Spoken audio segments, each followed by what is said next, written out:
Dalam operasional ini ada frekuensi dan ada dampak ya. Ada frekuensi, ada dampak yang dimana setiap kejadian ya itu frekuensinya berapa kali, dampaknya berapa kali. Frekuensi seberapa sering suatu kejadian dapat terjadi, sedangkan dampak jumlah kerugian yang ditimbulkan oleh kejadian risiko operasional. Ada 4 kelompok ya, 4 kelompok di dalam jenis kejadian berdasarkan frekuensi dan dampak. Ingat ini. Jadi ada low frekuensi, low impact, dampak ya. Artinya gini, frekuensi kecil, kejadiannya jarang, tapi dampaknya juga jarang. Ada frekuensinya itu sedikit tapi dampaknya banyak. Contoh, dampaknya tinggi.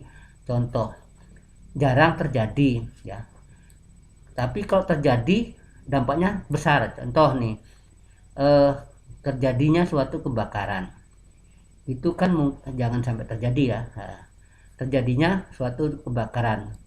Sekali kejadian mungkin 10 tahun mungkin sekali kejadian, tapi sekali ruginya luar biasa. Atau terjadi perampokan kan gitu, terjadi kecelakaan, jarang sekali kejadian tapi sekali kejadian besar. Ada high frekuensi, low impact, sering terjadinya itu sering tapi dampaknya sangat kecil. Apa misalkan apa namanya sering benar terjadi ya, tapi dampaknya sangat kecil kan gitu. Apa contohnya misalkan kalau kita narik ATM, uangnya ATM-nya ketelen, kan sering ketelen. Atau narik ATM uangnya tidak keluar katanya. Tapi efeknya apa?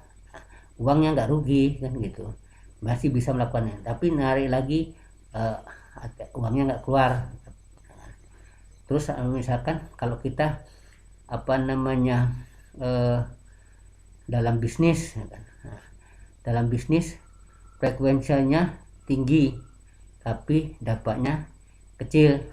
Misal sering terjadi kalau misalkan kita beli barang sayuran sering terjadi busuk, tapi dampaknya kerugiannya sedikit gitu. Kerugian dikit.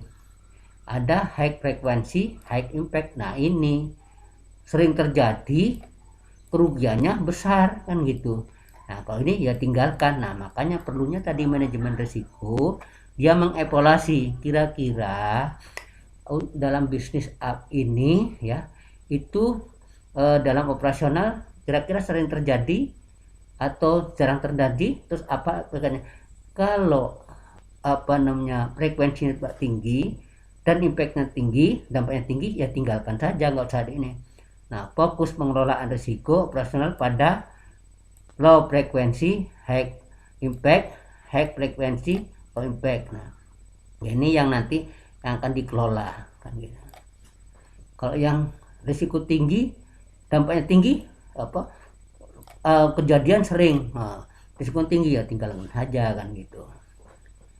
Nah ini kerugian, namakan dengan kerugian ya. Ada expected loss ya, ada unexpected loss. Nah unsur-unsur yang mencakup risiko operasional itu proses internal, sumber daya, sistem, eksternal, dan hukum. Nah ini kalau kita dalam operasi risiko operasional kan pasti prosesnya gimana, SDM-nya gimana, sistemnya gunakan gimana, eventnya gimana dan sebagainya. Risiko internal, risiko yang terkait dengan kegagalan proses ya, dalam dalam internal. Nah, kejadian-kejadian Risiko proses internal meliputi dokumennya, pengendaliannya, pemasaran yang lemah, kesalahan penjualan, pencucian uang, laporan yang tidak benar atau tidak lengkap, kesalahan bertransaksi. Nah, ini risiko kejadian yang internal dalam kita beroperasional. Kemudian risiko manusia, ya. Ada risiko manusia, itu risiko yang berkaitan dengan karyawan, risiko yang terkait dengan manusia, masalah kesehatan, pegawai sering sakit, ya, jarang masuk, dan keselamatan kerja, perputaran yang tinggi, fraud, ya, fraud internal, ya, itu biasanya dilakukan oleh manusia.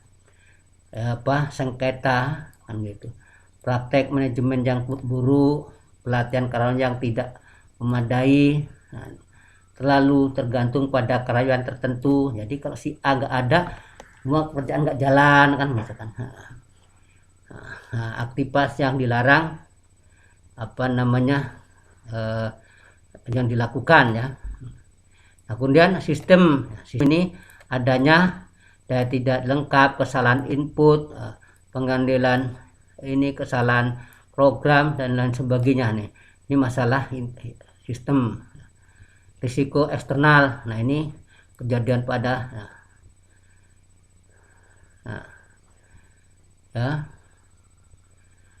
eksternal, ya. Eksternal ini bencana alam dan juga risiko hukum. Nah, makanya kita perlu menguasai hukum. Contoh ketentuan mengenai property ownership bagi pihak asing, pastian penerapan hukum.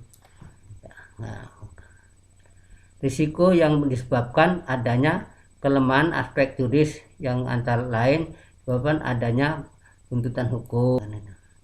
Kemudian yang mempengaruhi legal risk ini perbedaan kepatuhan, hambatan-hambatan, struktur dan mungkin inilah yang dengarkan dampak. Nah, ini dampak risk, ya, pemegang saham.